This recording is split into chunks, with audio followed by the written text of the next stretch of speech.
Aujourd'hui, il y a cette nécessité que les musulmans et la Oumma islamique, elles comprennent qu'elle est au centre du bastion, elle est au centre du champ de bataille, mais elle n'a pas les cartes en main. C'est-à-dire qu'il y a des gens aujourd'hui qui ont les cartes en main et qui jouent sur notre échiquier, entre guillemets. Mais les musulmans, ils n'ont plus aucune carte en main. Mais il y a une chose qu'ils ont compris, c'est que ces personnes-là qui sont au centre du champ de bataille, elles peuvent faire changer le cours du jeu. Elle a la capacité de renverser toutes les cartes, renverser l'échiquier total et pouvoir faire renaître et pouvoir faire revivre une civilisation qui a déjà existé. On ne demande pas de repartir de zéro, on parle d'une civilisation qui a débuté par Mohammed alayhi salatu wassalam, qui a montré ses preuves et qui a montré la justice et la rahma et qui jusqu'à Yawm al-Qiyamah, Inch'Allah, terminera et fera son travail comme il est mentionné dans la prophétie. C'est pour ça qu'il faut vraiment recentrer l'attention des gens et des musulmans sur on est le centre de l'attention aujourd'hui, on est au centre du champ de bataille, mais on n'a rien.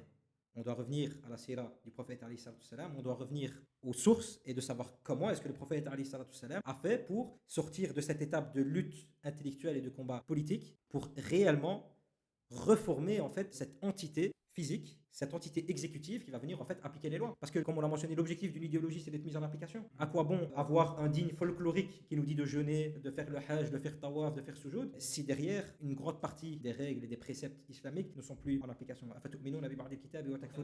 Croyez-vous en une partie du livre et délaissez-vous l'autre? Là, c'est pas le cas. Donc les musulmans ils doivent se réveiller et c'est vraiment un appel sincère et sérieux que je fais aux musulmans. Revenons à l'islam authentique et ne dénaturons pas la sira du prophète et les textes islamiques de sa nature politique et de sa profondeur idéologique.